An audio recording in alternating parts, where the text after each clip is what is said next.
Welcome to our channel. నా పేరు దుర్గాసు master. మాజీ కేంద్ర మంత్రి మెగాస్టార్ చిరంజీవి గారికి మన దేశపు అత్యున్నతపు పురస్కారం పద్మ విభూషణ్ వచ్చింది. ఈ సందర్భంగా మన ప్రముఖ నటులు అలాగే రాజకీయవేత్త మాజీ మంత్రి కూడా బాబు మోహన్ గారు మనతో పాటు ఉన్నారు. సార్ నమస్కారం. సార్ నమస్కారం అండి. మన చిరంజీవి గారికి మన దేశపు అత్యున్నత రెండో పురస్కారం పద్మ విభూషణ్ వచ్చింది. సార్ ఇది మీరు ఎన్నో చిత్రాలు నటించారు, తెలుసండి. అవార్డు కూడా అవార్డులు తీసుకున్నాను, కానీ అత్యుత్తమం అవి తెలియకుంటున్నాను. నేను ఒక క్యాబినెట్ మంత్రిగా పనిచేసి ఎంఏ LLB చదివి మాకు తెలుసండి. భారతరత్న తర్వాత ఇదే అసలు రెండు ఈక్వల్. భారతరత్నకు ఈక్వల్ అవార్డు మా అన్న, ఏదైనా మెగాస్టార్ మా అన్న, మా చిరణకు రావడం నాకు చాలా సంతోషంగా ఉంది. అయితే ఎప్పుడో రావాలి, ఖైదీ సినిమా తర్వాతే రావాలి. ఖైదీ సినిమా ఇప్పటికి చూస్తుంటే కళ్ళు తిరిగిపోతాయి ఆ నటనకి.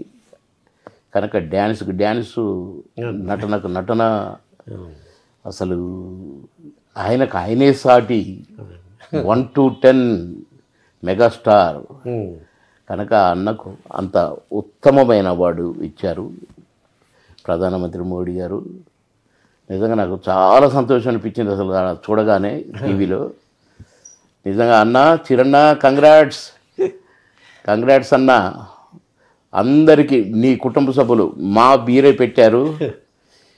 మా అందరికీ ఈ అవార్డు వచ్చినంత ఫీలింగ్, మా ఇంటికే వచ్చినంత ఫీలింగ్ మా చిరణ్ ఇంటికంటే మా ఇంటికే కదా. కనుకన్నా ఆల్ ద బెస్ట్ అన్న, కంగ్రాట్స్ అన్న.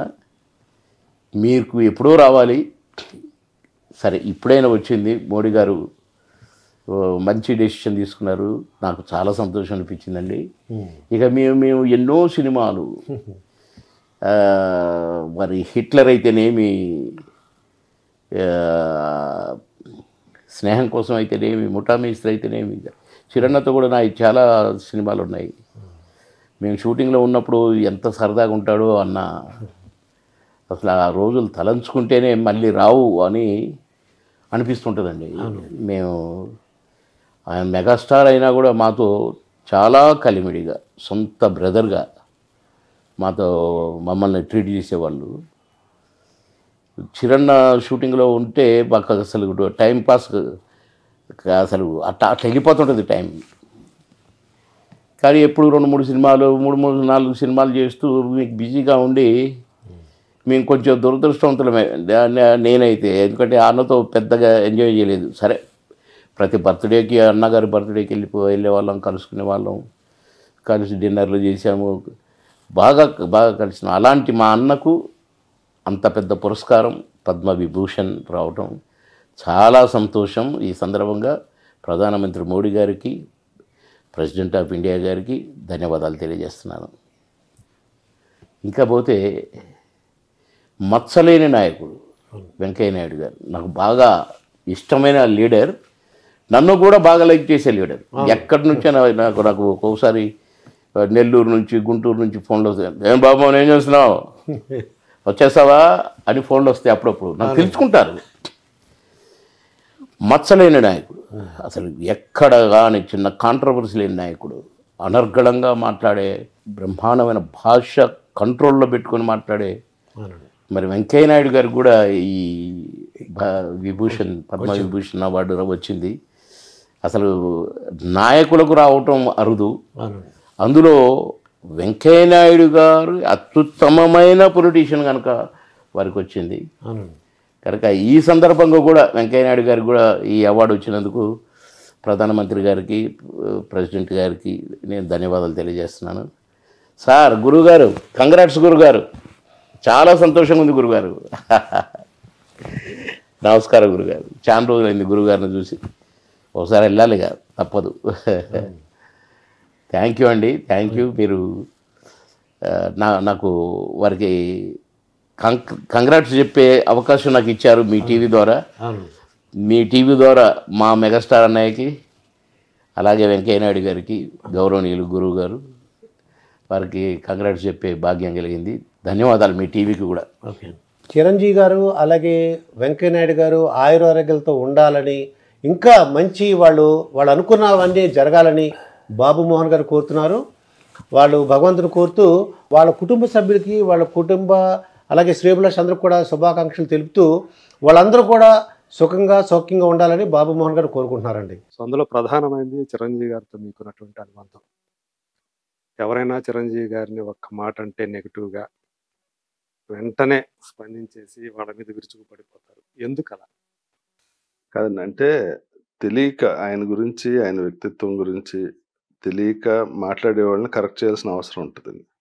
ఇక్కడేంటంటే సోషల్ మీడియా వచ్చాక ఎవడైనా పాపులర్ అవ్వాలంటే ఒక పాపులర్ మనిషిని ఏదో ఒకటి అంటే మనం పాపులర్ అవుతామని ఒక రాంగ్ దీంట్లో ఉంటారండి. ఆ పాపులారిటీ వల్ల ఆడికి ఏం ఉపయోగం ఉండదు. ఇప్పుడు ఏమైపోయిందంటే అండి మీడియా వచ్చాక ఒకే విషయాన్ని 10 సార్లు చెప్తే అబద్ధం కూడా నిజం అయిపోయేలా సోషల్ మీడియా. సోషల్ మీడియా అంటే ఇప్పుడు ప్రతి ఒళ్ళ చేతిలోనే ఫోన్ ఉంటుంది సార్. ప్రతి ఒళ్ళు ఇప్పుడు న్యూస్ పేపర్ చదవటం మానేశారు, టీవీ కూడా ఆల్మోస్ట్ చూడటం మానేశారు. ఏదైనా ఫోన్లోనే. దాంట్లో ఇప్పుడు మీ మీడియం పాత్ర చాలా ఎక్కువ. తర్వాత మరి అలవాటు అయిపోయింది. పిల్లలు కూడా ఇంకా ఫోన్లోనే ఉంటున్నారు. చదువు కూడా ఇప్పుడు ట్యాబ్స్ లోనే ఉంటుంది. అవును, బుక్స్ అనేది పక్కన పెట్టేసేసి అంతే. ఇప్పుడు అన్నిటికన్నా మీది పవర్ఫుల్ మీడియా అయిపోయింది. ఈ యూట్యూబ్ ఛానల్స్ వాళ్ళు ఏంటంటే పొద్దున్న లేసి శ్రీకాంత్ ఓహన్ వదిలేసాడంట, ఆడికి ఏ ప్రూఫ్ ఉండదు, ఏం ఉండదు.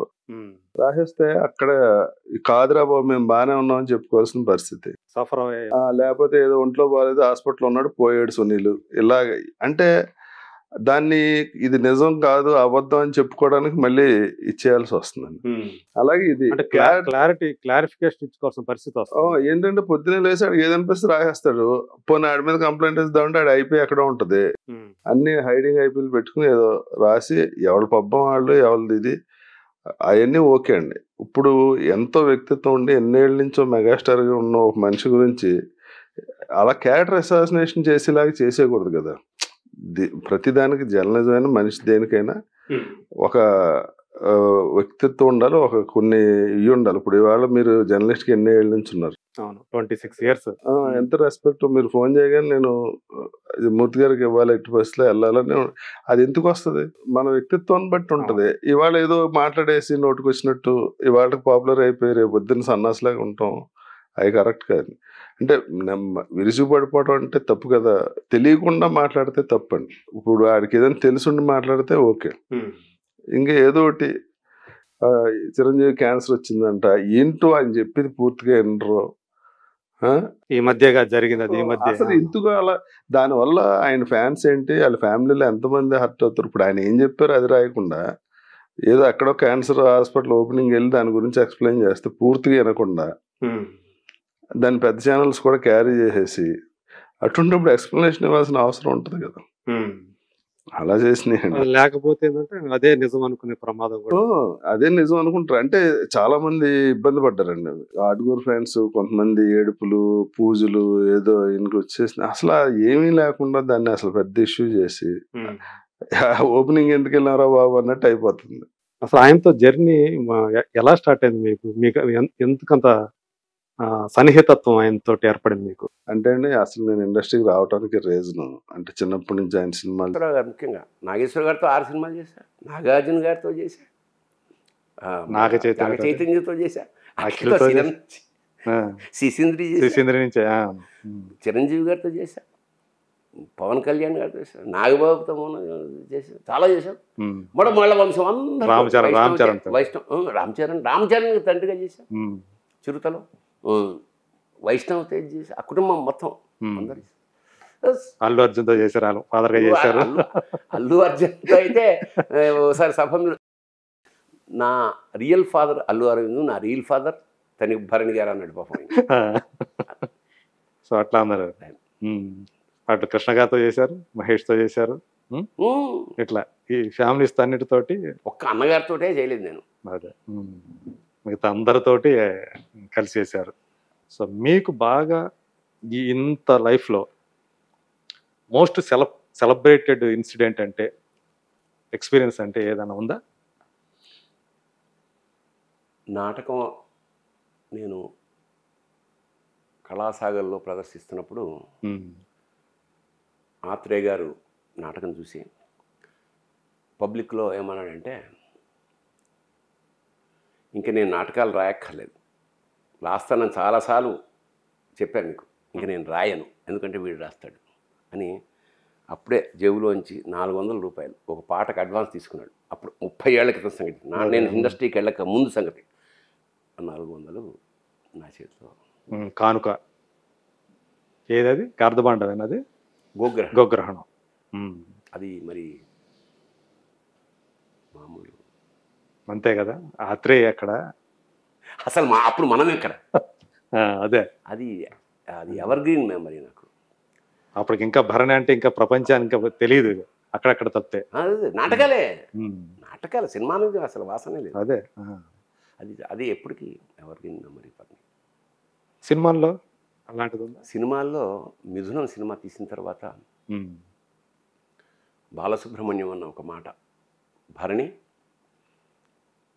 నేను 40,000 పాటలు పాడాను అన్ని భాషల్లో, ఎప్పుడైనా జీవిత చరిత్ర రాస్తే మిథునానికి ముందు మిథునానికి తర్వాత అనే రాయాలి అన్నారు ఆయన. చాలు కదా. అంటే ఒక దర్శకుడుగా, ఒక రచయితగా మీకు లభించినటువంటి గొప్ప కాంప్లిమెంట్ అది. అలా ఇలాంటి గొప్ప గొప్ప అంటే ఎన్నో ఉంటాయి చెప్పుకోవాలంటే. అదే ఇంత నీకు రెగ్యులర్గా చేసే కన్నా కొంత చాలా ఏళ్ళు అయింది కాబట్టి నువ్వు ఫస్ట్ టైం. మీరు బాగా బాధపడ్డ సందర్భాలు ఇప్పుడు పేరు కూడా చెప్పచ్చు. నేను క్రాంతి కుమార్ గారు చాలా క్లోజ్, ఎందుకంటే ఆయనతో సినిమాలు శారదాంబ అవన్నీ నేనే ఆల్మోస్ట్ కోడైరెక్టర్లో పనిచేసేవాడు. ముక్కు మీదే ఉంటుంది ఆయన కోపం. బట్ నన్ను చాలా అదే ముందన్నాడు. నేను అడిగాను, నా ఫస్ట్ రాడపల్లి గారు పరిచయం చేస్తానయా, అక్కడ తిరుగుతూ ఉంటాడు ఆయన అంటే, బోన్లో సింహంలాగా ఉన్నాడు, వద్దు సార్ నాకు వద్దు, పరిచయం ఉంది, ఏముంది, నాకు సినిమా వద్దు పోమన్నా. తర్వాత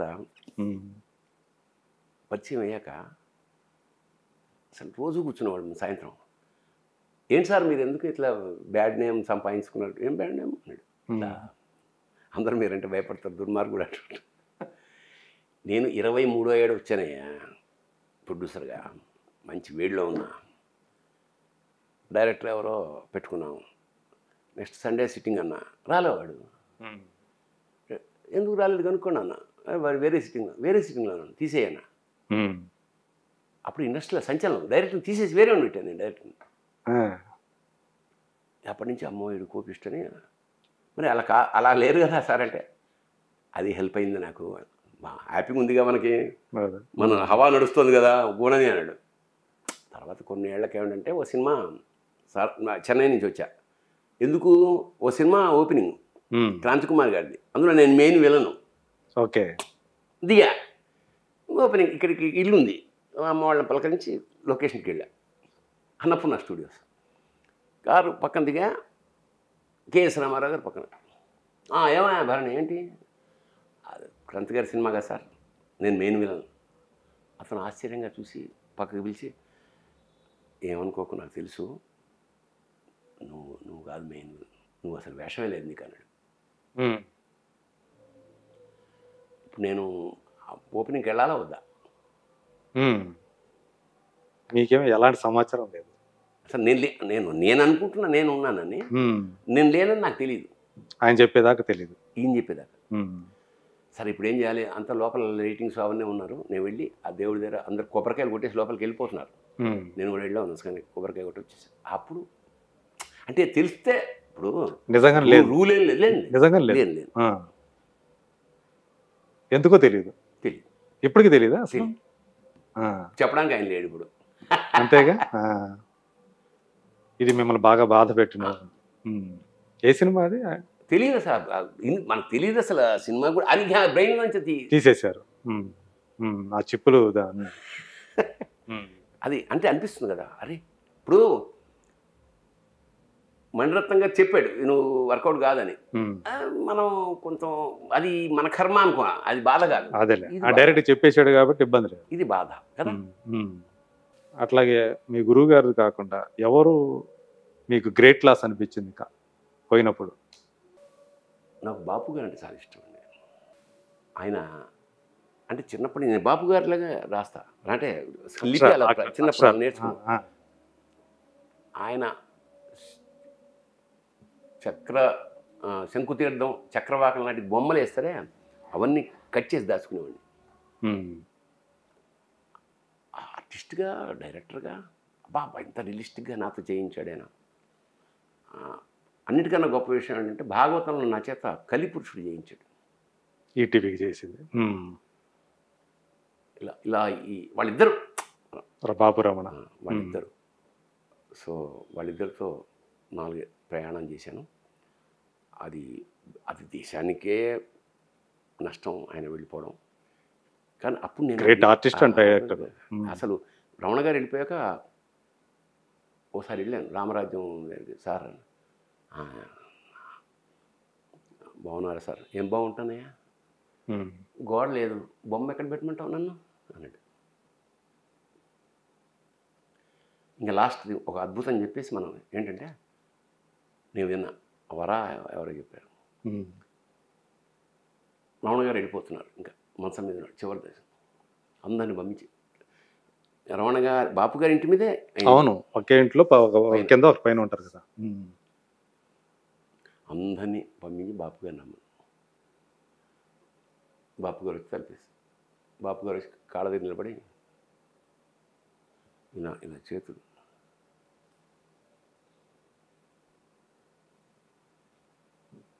అవునా? బాబు గారు చెప్పారా? వర చెప్పాడు.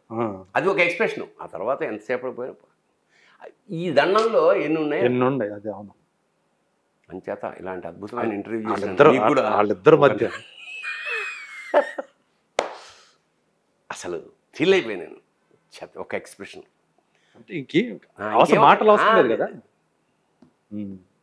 చివరి క్షణాల్లో తన అనుంగు మిత్రుడు, తన ఇద్దరు ఒకటే, తన బావమరిది అంతే ఒకటే. అవును, ఇద్దరు ఒకళ్ళే కదా.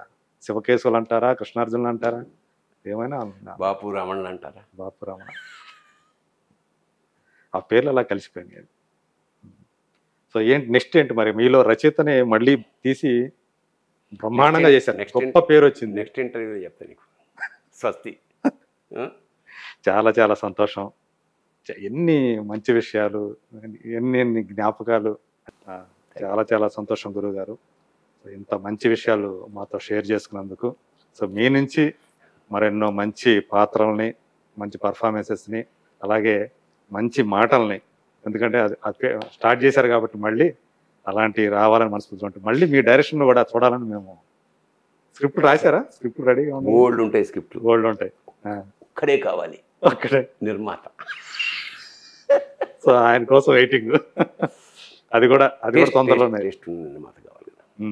అవునులే. సో మామూలు రెగ్యులర్ టైప్ ఆఫ్ ఇది కాదు కదా. మనకు రాని విద్య. అవును, మళ్ళీ ఏది తీస్తే మళ్ళీ ఒక క్లాసిక్కే రావాలి ఆయన మెగాఫోన్ నుంచి. Thank you so much. మీరు నిండు నూరేళ్ళు ఆయురారోగ్యాలతో హ్యాపీగా మీ పిల్ల పాపలతో అందరితో గడపాలని మనస్ఫూర్తిగా కోరుకుంటూ థ్యాంక్ యూ సో మచ్ అండి. పదాలు తెలియని పెదవులకు అమృత వాక్యం అమ్మ. సంతానలేమి సమస్యతో బాధపడుతున్న ప్రతి స్త్రీమూర్తి బాధను మేము అర్థం చేసుకోగలం. Fertinine world best embryology lab మరియు జిల్ట్రిక్స్ అలారం సిస్టాన్ని మొట్టమొదటిసారిగా ఏపీ మరియు తెలంగాణలో ఈ నెల 9న ప్రముఖ సినీ నటి స్నేహ, స్పెయిన్ దేశానికి చెందిన international senior embryologist Javier Herrera గారు ప్రారంభించారు. ఈ శుభతరుణంలో రక్త పరీక్షలు, AMH test, RBS, semen analysis, ultrasound scan, follicle scan ఈ నెల 31 వరకు ఉచితంగా అందిస్తుంది. ఫెర్టినైన్ అంటే సంతానం, 49 అంటే సంతోషం.